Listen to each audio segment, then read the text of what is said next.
할렐루야. 4월 2일 금요일 오늘 오겹줄 기도의 5번째 날입니다. 오늘 말씀은 누가복음 23장 26절에서 43절입니다.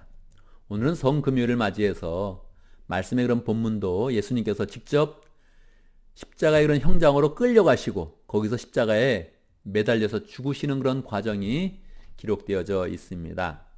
23장 26절에 보면 그들이 예수를 끌고 가다가 들에서 오는 시몬이라는 한 구레네 사람을 붙들어서 그에게 십자가를 지우고 예수의 뒤를 따라가게 하였다. 그렇게 기록하고 있습니다. 구레네 시몬이라는 그런 사람이 있었는데요. 그 사람은 그냥 들에서 오다가 그러다가 예수님이 십자가 지고 가는 그런 형장으로 끌려가는 그런 그 상황을 만났습니다.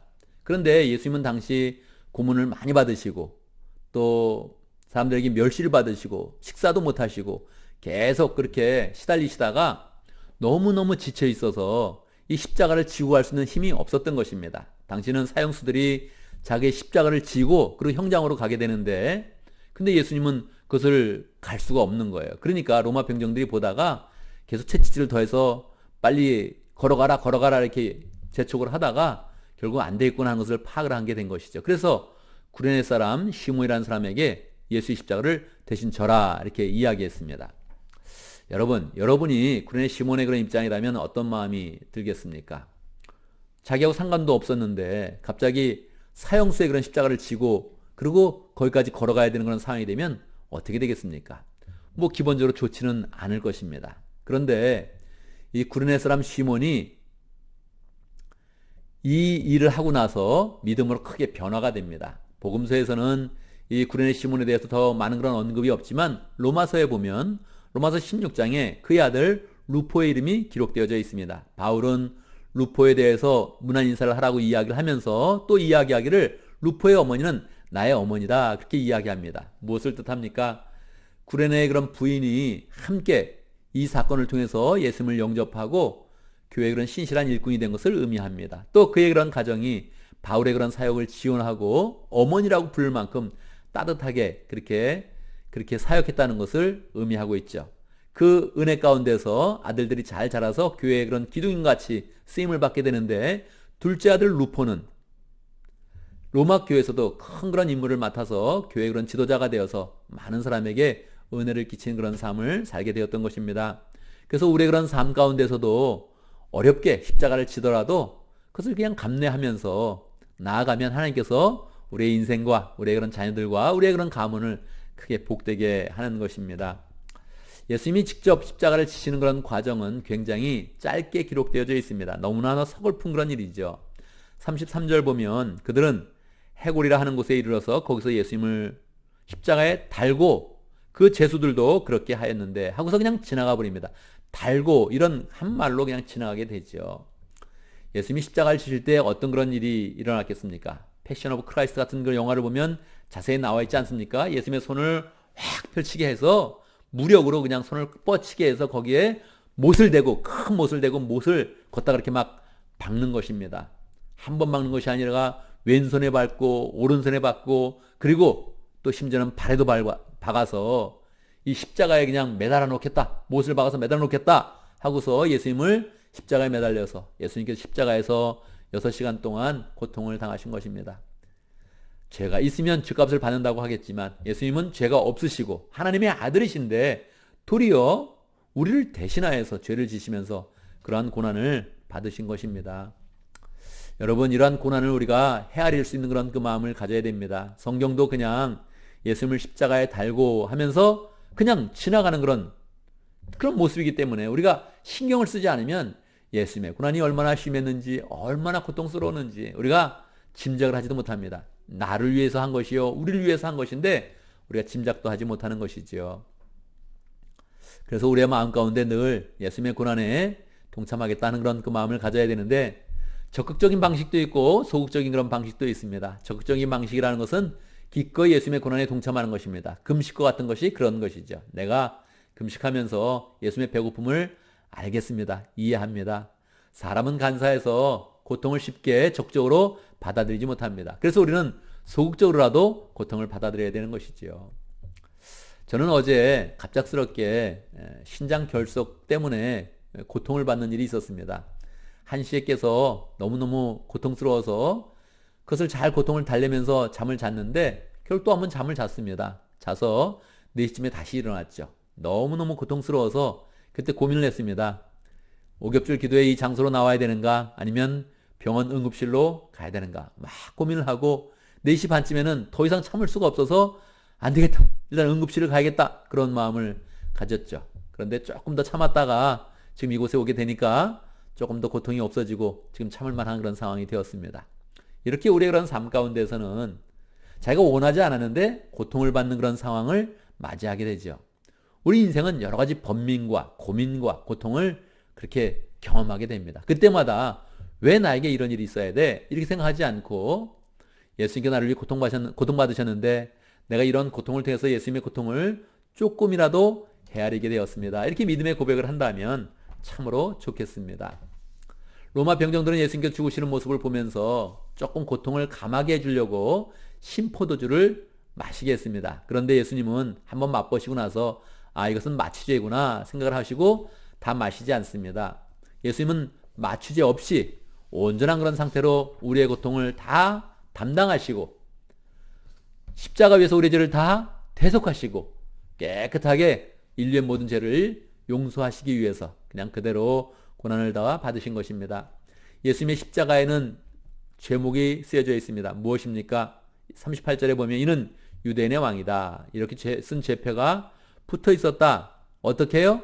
로마글로, 그리고 그리스어로, 그리고 히브리어로 세상 모든 사람이 다 볼 수 있도록 제표를 써놨다는 거예요. 그런데 그 제표는 무엇입니까? 그들이 제목을 찾지 못하니까 예수님을 조롱하려고 네가 왕이라 그랬지 너는 왕이다 하고 써놨는데 그게 진짜라는 겁니다. 얼마나 큰 반전입니까? 얼마나 놀라운 그런 일입니까? 예수님은 마땅히 왕으로서 경배받으셔야 되는데 도리어 십자가를 지신 것입니다. 예수님이 십자가 위에서 사람들이 조롱하고 비웃는 것을 볼 때 예수님께서는 그들을 위해서 기도를 합니다. 주님, 아버지 저 사람들을 용서해 주십시오. 저 사람들은 자기네가 무슨 일을 하는지 알지 못합니다. 하고서 그들을 위해서 기도하셨습니다. 할렐루야. 그러한 기도 때문에 우리가 용서함을 받고 그러한 기도 때문에 우리가 죄인이지만 다시 예수님의 그런 구원의 사역의 근거에서 용서를 받고 하나님의 사람이 된 것이지요. 십자가 위에서는 특별한 그런 일이 한 가지 또 있었습니다. 무엇입니까? 오른편에 있는 그런 강도, 왼편에 있는 강도들이 있었는데 왼편에 있는 그런 사람은 예수님을 비난했습니다. 그렇게 왕이라고 하고 그렇게 능력이 있는 것 같으니 왜 이런 상태로 죽냐? 하나님의 능력을 나타내봐라 하면서 마지막으로 또 비난을 합니다. 사반의 십자라는 그런 소설을 보면 이 사람은 사반이었다고 그렇게 이야기하죠.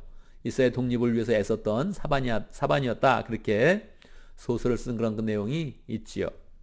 열심히 이스라엘에서 독립을 추구하다가 예수님의 모습을 유약하게 보고 예수님을 마지막까지 끝까지 예수님에 대해서 비판을 하는 것입니다. 그런데 오른편에 있던 사람은 확실하게 이야기하면 너는 너의 죄값으로 우리는 우리의 죄값으로 죽는 것이지만 예수님은 그렇지 않다. 어떻게 비난할 수 있느냐 이렇게 이야기하면서 주님께 부탁을 하죠.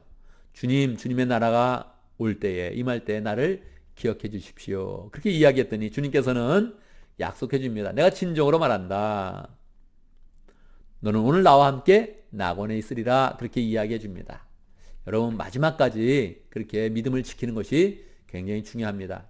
마지막에 우리의 인생은 어떻게 되겠습니까? 늙고 병들고 그리고 외로운 그런 삶을 살 것입니다. 그러니까 마지막까지 이 마지막에 우리는 다 연약해서 마음이 상하고 믿음이 무너지기 쉬운데 마지막까지 예수님을 잘 고백하면서 주님의 그런 나라, 영광의 나라에 들어가도록 애써야 되는 것입니다. 병들고 외로울 때 우리 주님을 더욱더 벗삼아서 주님을 주님으로 삼아서 더 의지하면 주님이 그 외로움 중에 더욱더 영적으로 풍성하게 해주시고 하나님의 은혜로 가득 차게 우리를 만들어 주는 것입니다. 오늘 성금요일을 맞이했는데 우리의 마음 가운데 주님의 고난에 동참하겠다 이런 마음을 더 가지고요. 그리고 또 주님의 그런 기도와 주님의 그런 사역에 더 감사하는 그런 마음 가운데서 우리가 늘 주님을 잘 받아들여서 주님의 영광의 나라에 들어가고 낙원에서 주님과 함께 기뻐하겠습니다. 이런 마음을 가져야겠습니다. 오늘 오겹지를 맞이해서 또 칼럼을 함께 살펴보는데 크게 소리내어서 기도하라 하는 그런 그 내용입니다. 사실 이것은 그 앞에서 우리가 나눠봤을 때도 언급이 되었던 것이죠. 그때는 제목이 기도할 때 잡념을 없애려면 그랬습니다. 잡념을 없애려면 큰 소리로 기도하라 그렇게 했는데 오늘은 아예 큰 소리로 기도하라는 것을 하나의 또 제목으로 잡은 것입니다. 재미있게도 우리 최영기 목사님은 큰 소리를 싫어한답니다. 통성기도 정말로 싫어한답니다. 그런데 기도의 훈련을 위해서 큰 소리로 기도한다는 것이죠. 왜 기도합니까? 세 가지 유익이 있다 이렇게 이야기하고 있죠. 첫 번째는 거꾸로죠. 잡념을 물리칠 수 있다. 잡념을 없애려면 큰 소리로 기도하고 큰 소리 내면 잡념을 없앨 수 있다. 그렇게 이야기하는 것이죠.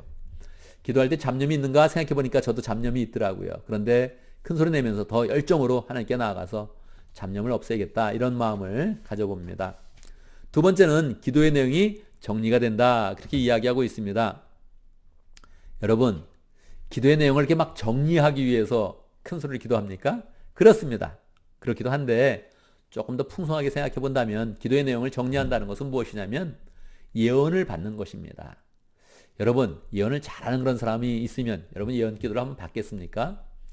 우리 지역 목자 모임, 우리 목사님들이 모이는 그런 모임이 있는데 거기에 예언을 잘하는 분이 있습니다. 뭐 저는 예언을 받을 그런 마음이 없었는데 사모님이 바짝바짝 해서 예언 기도를 한번 받아본 적이 있습니다. 뭐 유익하더라고요. 좋은 말을 해주고 축복스럽게 미래를 열어주는 그런 말을 잘 하고 있더라고요. 그런데 그런 것도 좋지만 계속 그렇게 하면 신앙이 이렇게 커지지 않습니다. 자기 신앙으로 예언을 받으려면 어떻게 하는 것이냐면 기도 소리를 크게 하면 됩니다. 여러분, 내가 부자가 되고 싶어요. 그런데 그걸 기도로 한다고 생각해 보시죠. 하나님 부자가 되게 해주세요. 막 기도를 하면 이 마음 가운데 하나님이 원하시지 않는다면 기도를 끝내게 됩니다. 그러면 그건 하나님이 원하는 길이 아닙니다. 그런데 부자가 되려고 열심히 기도를 했는데 하나님이 그 기도를 계속 받으시면서 계속 기도를 하게 만드세요. 큰 소리 계속 기도를 하도 내 마음이 시원해요. 그러면 그게 바로 예언이라는 것입니다. 그러니까 우리는 기도하면서 자기의 인생이 하나님 앞에 어떻게 인도함 받는지를 정확히 알 수 있게 됩니다. 그래서 큰 소리로 기도해야 되는 것이고요. 세 번째는 마음속에 억눌림을 풀어준다는 겁니다. 한국 사람들은 이상하게 욱하는 그런 성격이 다 있어요. 얌전해 보이는 그런 사람도 욱하는 그런 그 모습을 나타낼 때가 많거든요. 대부분 다 욱하는 게 있습니다. 왜 그럴까요? 우리는 감정을 풀지 않기 때문에 그렇습니다. 우리는 다 감정을 풀지 않고 기분 나쁜 일이 있어도 좀 삭히는 경우가 많아요. 뭐 조금 마음이 상한 일이 있어도 바로 가서 나 너 때문에 기분 나빴어. 나 너 때문에 마음이 상했어. 그러지 않죠. 나 너 때문에 삐졌어. 이런 말 안 하죠. 그냥 참는 거예요. 근데 이게 반복이 되다 보면 나중에 욱하고 나오게 되는 것이죠. 그러니까 우리는 말을 해야 되는데 그럼 말을 하겠습니까? 가서 나 삐졌어. 나 기분 나빴어. 상했어. 뭐 그런 얘기 하겠습니까? 우리는 못하죠. 어떻게 하는 거예요? 하나님께 기도하면 좋다는 거죠. 하나님께 기도해서 욱하는 그런 삶이 안 나오도록 해야 됩니다. 감정이 풀어져야 됩니다. 최영기 목사님은 좀 더 다른 측면에서 말씀하셨는데 우리의 이성과 감정이 함께 되어진다 그렇게 이야기합니다. 무슨 뜻입니까? 예를 들어서 우리는 부활한다. 이것을 믿는데 실제로 이성적으로는 믿지만 감정적으로는 믿기 어렵다는 거예요. 이것을 기도 속에서 자꾸 기도하는 주님 부활을 믿습니다. 믿게 해주십시오. 이렇게 기도하면 하나님께서 기도 가운데서 우리의 마음에 더 확신을 주신다는 것이지요. 뒤에 자기 사역을 발견하는 법 한 번 더 칼럼이 있는데 이것도 꼭 나누고 싶었는데 시간상 여기서 마치도록 하겠습니다. 여러분 또 각자 살펴보면 좋겠습니다. 함께 기도합니다. 하나님 아버지, 우리에게 예수님 보내주셔서 예수님을 통해서 구원의 사역을 다 이루어주시니 감사합니다. 그냥 쉽게 이루신 것이 아니요 고난의 길을 가시고 십자가의 길을 가시고 십자가에서 기도해 주시고 십자가에서 구원을 선포하는 그런 가운데 우리의 구원을 이루어 주셔서 참으로 감사합니다. 우리가 받아야 되는 그런 고난을 주님께서 받으셨습니다. 우리가 기쁨으로 주님의 고난에 감사하면서 고난에 동참하게 하시고 부활의 능력으로 새롭게 될 수 있도록 역사하여 주시옵소서. 하나님, 우리가 더 소리내어서 기도할 수 있도록 역사해 주시옵소서. 열정으로 기도하면서 잡념도 없애고 우리의 그런 그 마음 가운데 있는 응어리, 감정의 그런 원한이 없도록 인도해 주시고 열심히 기도하면서 하나님을 향한 그런 믿음이 더 굳게 세워줄 수 있도록 역사하시고 무엇보다도 우리의 미래가 하나님 앞에 예언을 받을 수 있도록 역사해 주시옵소서. 기도하면서 자기의 목소리를 들으면서 자기의 인생이 정리되고 미래가 정리되어지고 하나님이 이끄시는 방향을 정확히 알 수 있도록 축복하여 주시옵소서. 오늘 성금요일을 맞이했습니다. 주님의 고난에 깊이 동참할 수 있도록 도와주시고 하나님 주님의 은혜를 깨달으면서 주님과 하나 되고 주의 사랑을 느끼고 주의 은혜를 더 잘 느끼는 하루 될 수 있도록 축복하여 주시옵소서. 예수님의 이름으로 기도드리옵나이다. 아멘.